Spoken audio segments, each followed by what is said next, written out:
Welcome to the Infinite Women podcast. I'm your host, Alison Tyra, and today I'm joined by Holly Marsden, a PhD candidate at the University of Winchester and historic royal palaces, to talk about Mary Frith, aka Moll Cupturse.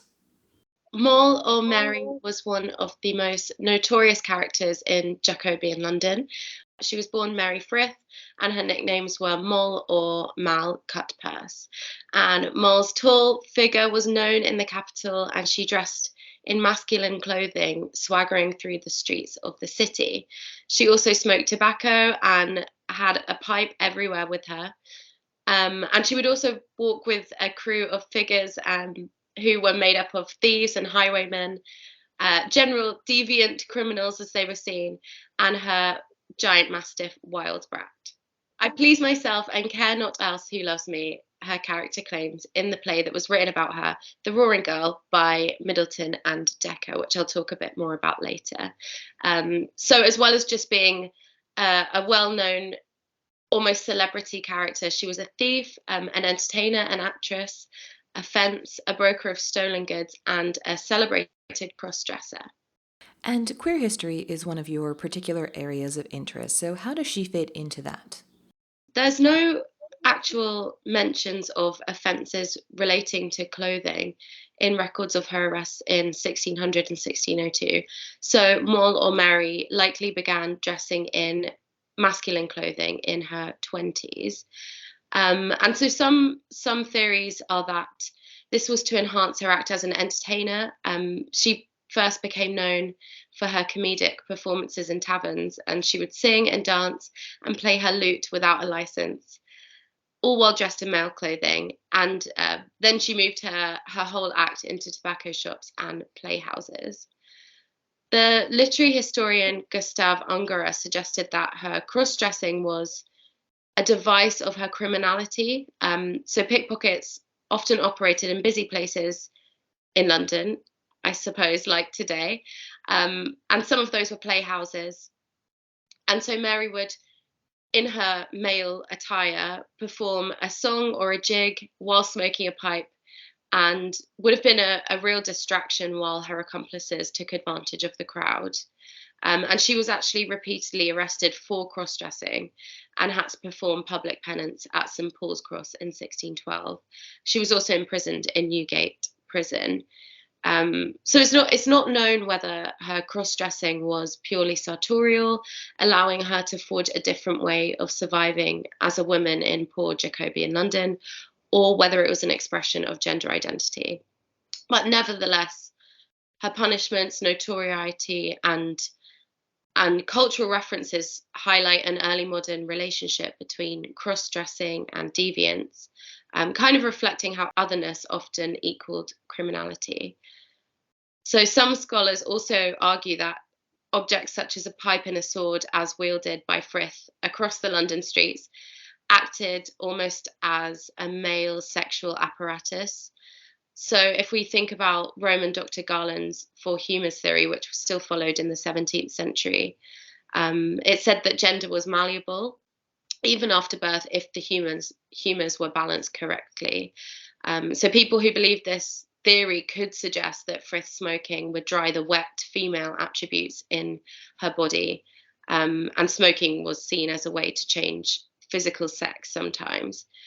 But purely the appearance of smoking suits her kind of subversive and rebellious character. It was heavily condemned by James I in a counterblast to tobacco of 1604, and was especially not condoned for women. I'm referring to Moll or Mary with she, her pronouns in accordance with sources relating to her life, including an alleged autobiography, but we'll never know how Moll referenced herself. So even before Freud, it all comes back to men thinking that we have penis envy, is what I'm hearing. Essentially, yes. I'm always open to theories around people who may not have fit the gender binary that was, sort of forced on them by the society of their time. But this is a really good example of someone for whom there were all of these other reasons where wearing pants may have just been practical rather than actually a reflection of her gender identity. And I understand why someone would want to latch on to anyone who may be genderqueer because there is so little acknowledged representation of that in our histories. But when we look at not only, as you mentioned, she makes a great distraction wearing pants, but also as a criminal, there's that added element of mobility. It's a lot easier to move around in pants. And, maybe she smoked because she liked smoking and she carried a sword because she's out here doing criminal things and she may need a weapon to defend herself. And I think a lot of it really comes down to we're ascribing masculinity to things that are not, I would argue, that are not inherently masculine. I think especially because Moll was born as, you know, probably in poverty. We're not quite sure of a lot of her early life, but she wasn't privileged with money or financial freedom, so had to kind of gain that freedom and navigate being a kind of poor woman in another way. It actually reminds me of another English criminal, Mary Read, the pirate, who in the 1700s, she was born the result of an extramarital affair, and because her mother's husband had been lost at sea, there was no way she could pass Mary off as her husband, so she hid her pregnancy and then dressed Mary up in boys' clothes and presented her as her slightly older son who had recently died to trick her mother in law into financially supporting the mother and son well into Mary's teen years. And so then, as a teen, she worked as a footboy and on a ship, and then she joined the British military. And she subsequently fell in love with one of their allied Flemish soldiers, and so she married him. They opened an inn in the Netherlands, but she returned to military service after he died. And she ended up on a ship that was then attacked by pirates, and she accepted their offer to join the pirate crew. So that Mary clearly had no issue with living, presenting as a woman when it suited her, but she had these other reasons that led her to crossdress. Yeah, I mean, there were definitely so many practical reasons that, yeah, dressing in masculine clothing allowed freedoms and kind of allowed women to make a different life for themselves. But I mean, yeah, ultimately we will never know how they reference themselves, how their relationships with other people, their relationships to themselves. So, but it's really interesting to think about the meaning of clothing and kind of what it allows, what it doesn't allow, how all clothing is politically coded essentially. So, one of the overlapping issues with women's history and queer history is the lack of documentation. So, whether things were recorded in the first place, and then if they were, whether they were saved over the centuries. But with Moll, we have a different problem. We have a lot of documentation. It's just not clear how accurate any of it is. Yeah. So because Moll was such a notorious figure, um, people were absolutely enamored with this person, like completely kind of some people hated her, some people loved her. So because of that, we have so many accounts of her life. Yeah, her performances, her style of dress caught the attention of the public and lots of writers. One example is she allegedly rode between the boroughs of Charing Cross and Shoreditch in London on a famous performing horse named Morocco, mentioned by Shakespeare in Love Labour's Lost, whilst wearing her usual male attire. And this was apparently on a wager from the horse's owner, William Banks. And it was also said that she carried with her a banner and trumpet to create more of a spectacle of the whole scenario, and that she caused a riot in the streets after she was recognised. Um, so she was incredibly well known, and in 1610 there was an entry into the Stationers' Register, which is a record of works approved for publication by the Stationers' Guild. It's kind of unclear whether it's a play or a biography, but it's called a book called The Mad Pranks of Mary Mall of the Bankside, with her war Sounds Apparel, and To What Purpose, written by John Day. Unfortunately, there is no surviving copy of this, so the book might not have been printed, but the evidence is there that somebody was writing about her. And then in 1611, as I mentioned, Thomas Middleton and Thomas Dekker's play The Roaring Girl was published, and it had already been performed before that. And it's quite the best known representation of Mary, and features her as a matchmaker. And it was performed at the Fortune Theatre in London, and it's thought that Mary herself may have performed an afterpiece, by her own testimony, though. And according to court records, she played upon her lute and sang a song, as well as making some other immodest and lascivious speeches whilst in man's apparel. She was arrested in 1611 and sent to Bridewell prison for a few months, potentially a result of that. And then in October 1612, the performance of afterpieces was banned throughout England, and the Fortune was specifically named as the site of lewd songs and dances, liable to attract cutpurses. So people were, even during her lifetime, people were constantly writing about her. In the play as well, the inscription at the front says, "I must work for my living," and this suggests Frith used performance as yet another way to capitalize on and survive as a lower class woman. And her work as an actress links her to notorious London females or Orange women, the most famous perhaps being Charles II's mistress, Nell Gwynn, and places her among the earliest actresses, really. And scholars highlight that the introduction of women into the theatre invited the male gaze more so than that in everyday life from being on stage. But this is kind of thrown into question when the female subject is being intentionally subversive through wearing male clothing. I just find it so interesting because Frith was then an on-stage example of economic independence, which would have set an example for, I mean, the very few lower class women who did attend the theatre. But also in the Jacobean mindset, the working female also sometimes equated to sexuality, like because, as we said, of fears that financially or socially independent women would emasculate men. But this whole idea of the roaring women so relates to the roaring boys, who were kind of wild, violent men of the period who would run around London and be criminal and deviant. And Moll had kind of been framed as this kind of this person. So it also hints at her ability to procure people of both sexes, but she actually personally claimed disinterest in kind of sex and relationships. And just to clarify, when we say procurement, that's likely referring to the rumors that she was also a madam, which again is iffy. It could have happened, it could have not happened, we don't know.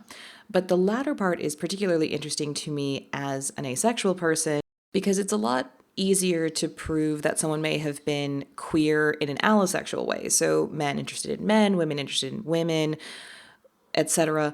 But it's a lot harder to prove a negative. So anytime someone explicitly says, I have no interest in people of any gender, that definitely makes my ears prick up and say, oh, is that one of ours? I do believe that she claimed to be completely disinterested, but then also kind of enveloped in her the character that she played. She was very roguish and like, oh, I could get anyone I wanted, but actually personally she wasn't into it, is my understanding. And I think that's very much representative of this bigger issue that we're talking about, is trying to unpick what was Mary Frith and what was Moll Cupturse, that persona that she had created. Definitely. I mean, all of the literature surrounding Mary's life, this is all a character. They kind of all depict the same character, this very constructed version, this very constructed identity. So, and yeah, like I said, there is an alleged biography, but any writing from Mary herself probably doesn't exist today. So it's so hard to unpick who she was underneath the character of Moll Cupturse that was kind of placed upon her and then she played on and then has been embedded in legacy ever since.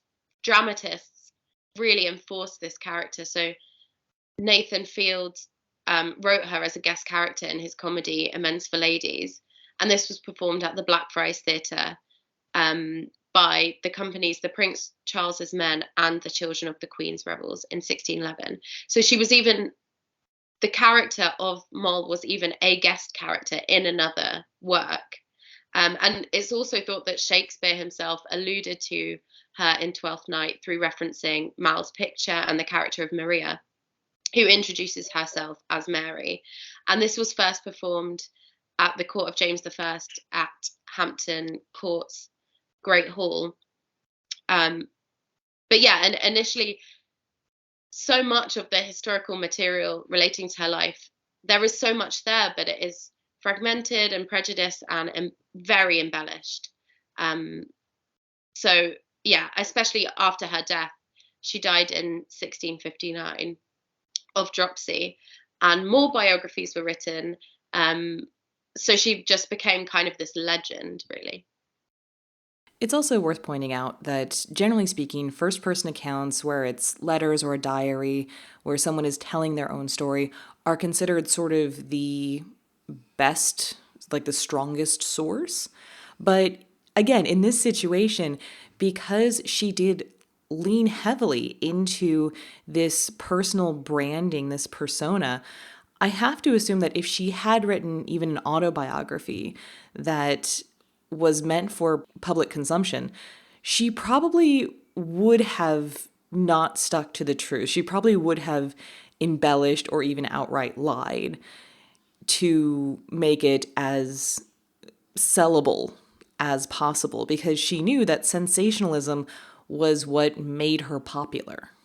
There would always be some degree of self censorship, especially knowing her own popularity, knowing that she was a celebrity of her day, that people would read it. And so she's, throughout her life, really, from a very young age, she's constructed an identity, a public identity that perhaps wasn't completely in alignment with her own personal identity. But yeah, exactly. So anything she wrote I'm sure she would have been aware that people would read, and so there would always be this sense of self-construction and yeah, in collaboration with her performances and with her dressing, she was constructing this whole version of herself. And so let's go back to her younger years. What can you tell us about her origin story? So her birthday is much contested. She was born in the 1580s. Some people say 1584 or 5. Some people say 1589. But she was the daughter of a shoemaker, and yeah, from a lower class background. Perhaps she would have had to end up in servitude in another life, had she not discovered the criminal underworld and acting and all of these other pursuits that she then took on. But she, from a very young age, she kind of decided to ignore convention and chose to run around with groups of roguish boys, swearing, watching fights, generally getting into trouble. And one of her biographers actually described her as a very tomrig or rumpscuttle who delighted and sported in boys' play and pastime. So there was this idea from the outside that she was different, that she maybe didn't fit into the ideals of what a young girl should be at the time. And she actually first encountered the law at a fairly young age, so in 1600 and 1602, and she was prosecuted for stealing purses for the first time. And then after this story has been repeated over and over again, and the accounts of it vary quite dramatically. But apparently in 1609, after her parents had died, her family, her remaining family, especially her uncle, were completely fed up with what to do with her, with what they considered unfeminine behaviour, and took her to the docks in London with the promise of watching a wrestling match or some other match, some other fight, and actually tricked her onto a ship bound for New England in North America. And some accounts say that she escaped this. Well, once she realized that she'd been tricked, she escaped this by jumping overboard once the ship had already left and swimming back to shore. And then some say she actually negotiated kind of a safe passage back to shore with some money that she'd brought to bet on the match. And then pretty much all of them say she completely refused to speak to her uncle again, and most of her family again. And after that, since breaking away from her family, she joined another group of pickpockets. And this is where her name allegedly began, Moll Cupturse. And she was quite adept in this skill, which was also called nipping a bung. And it was where pickpockets would cut and steal purses like directly from wealthy citizens, and then disappearing. So she took this up, was very skilled at it, and she also took up fortune telling. And because of all of these activities, she very quickly became quite famous. And yeah, this is when these publications start coming out, like The Roaring Girl and like The Mad Pranks of Mary Moll. And as we're talking about her relationships, she was married, but like technically. In 1614, Frith married someone called Lukenor Markham, but their marriage seems to be maybe more of convenience. He's not in her will. They never lived together, as far as I can tell. And during one court case, Mary actually couldn't remember how long they'd been married. She kind of lived completely independently, perhaps using the status of being a married woman, which also helped her with the law, I could imagine. And she could defend and defeat legal suits against her under her maiden name by saying that she had a husband. But personally, according to a few accounts, she did claim to be entirely disinterested with sex and romance, like I said. So again, it kind of suggests that this was more of a marriage of convenience and not a marriage for romance. And yeah, she carried on running all of her many pursuits and businesses while allegedly married to Markham, including receiving and exchanging stolen goods. And she was also convicted at one point of being a sex worker, which was often related to dressing in masculine clothing. And then also because of her knowing someone who owned a brothel, she was also accused of prostituting women as well, all while allegedly married. And we're also getting back into when you mentioned earlier that she supposedly claimed that she could pimp, essentially, both men and women. She never admitted to it. I think she defended herself, and on all occasions that she was accused of doing that. I believe she allegedly realized that there was also a market for women to find lovers. And so in her alleged brothel running, yeah, she invited guests who were women and men, which is quite interesting. This also raises the question of if she were supposedly doing this and bragging about it, why didn't it come up in any of her court cases? And I do have to wonder, if it's true, was there perhaps some interference by a powerful patron who kept it out of the courts because they didn't want their own dirty laundry getting aired? Yeah, exactly. I think also because, so it's mainly the biographies that say this.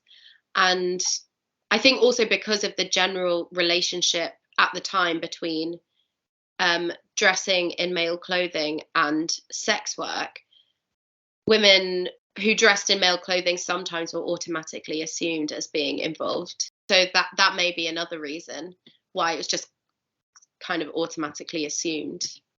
It is always fascinating to see the different interpretations that people place on a woman who steps outside the sort of accepted gender roles, based on, that person's own biases and experiences and what they want to be true. But that's a whole other topic for a different conversation. But with Moll specifically, even the end of her life was, shall we say, more interesting than most people's. She actually was admitted to Bedlam Hospital, the hospital that incarcerated mentally unwell people, the very famous hospital. She was released, and then she died in 1659 of dropsy. It's a general term to mean swelling, essentially, but it was a very common form of death during the time. It was said that Milton actually wrote her epitaph. This claim is only said in one account, but apparently the epitaph read, "Here lies under the same marble, dust for time's last sieve to garble, dust to perplex a seducee, whether I rise a he or she, or two in one a single pair, nature's sport and now her care." I don't think it's very likely that Milton actually wrote her epitaph, but it's quite fun to consider the prospect. And then another account says that she asked to be buried face down, which is quite interesting. But after her death, she was mourned by swathes of people on the London streets, and this kind of only increased over time. She was turned into a legend, and the play The Roaring Girl was put on quite a few times in the century after she died as well, which is quite interesting. And I think, according to a lot of the biographies, as she became older, the section of her life where she was admitted to Bedlam is quite unknown, and why that might have happened is quite unknown. But towards the end of her life, it was said that she became kind of a more reserved person, and she engaged in other kind of pursuits of passion, which included breeding bull mastiffs, which I find really interesting. And then also apparently she liked to redecorate her house, and in contrast, like stark contrast, her masculine outward appearance, apparently her house was decorated all in pink with lace and bows. And what made you want to talk about Mary Frith today? Because when I see that, you're with the historic royal palaces, that's not a connection that I would necessarily think to make. So I initially came across Moll during my undergrad, actually, and I was looking at 17th century women who kind of carved their own identities and became quite notorious. And I just find her such a fascinating character because she's really got a life of great parallels. So she was a thief, a well-known criminal, arrested multiple times, mainly for cross-dressing. But she was also a huge royalist. So her kind of cap and feathered cap and pipe and sword really fit into this kind of cavalier status that she also assumed. And she was well known for being a great royalist, which I find really interesting. But whilst being this huge criminal, she was also economically independent, which is an incredibly rare feat for a 17th century woman. She is captivating. I think she succeeded in creating, like playing upon her notoriety to create this incredible persona that is so captivating to audiences. So yeah, I was kind of drawn into her because of the way she fashioned her own identity, and I found that really interesting.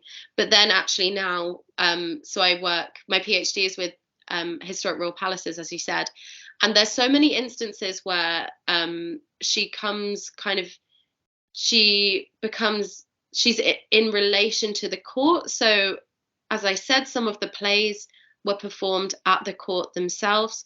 So the monarchs were certainly aware of this character. She was also imprisoned in Newgate, which was established by the crown. And she was a huge royalist. And sadly, she died before the restoration of the monarchy. But yeah, so there's so many parts of her life that connect with different parts of history that I study, and I just find her absolutely fascinating. I don't know. It's maybe quite fun that she liked to drink, and sometimes she was thought of doing other things, but actually she was just really drunk, which is quite funny. Oh dear. Okay, so another reason why I find Frith so interesting and kind of funny is she really had a sense of humor, and there were often accounts of her playing practical jokes on other people, or being the subject of a practical joke, which is quite funny, including this potential wager where she rode on a horse in male clothing across the streets of London. And she also really liked a drink. So she had to perform penance at St. Paul's Cross in 1612. And a letter afterwards says that she was weeping and very remorseful and very kind of performatively really sad, and said that she would change her ways. And then the sincerity was very much doubted when it was found that she was maudlin drunk, having tippled off 3 quarts of sack before she arrived. So yeah, just another facet to this very interesting character, that maybe a way to get through penance was to have a little tipple beforehand. Join us next time on the Infinite Women podcast, and remember, well-behaved women rarely make history.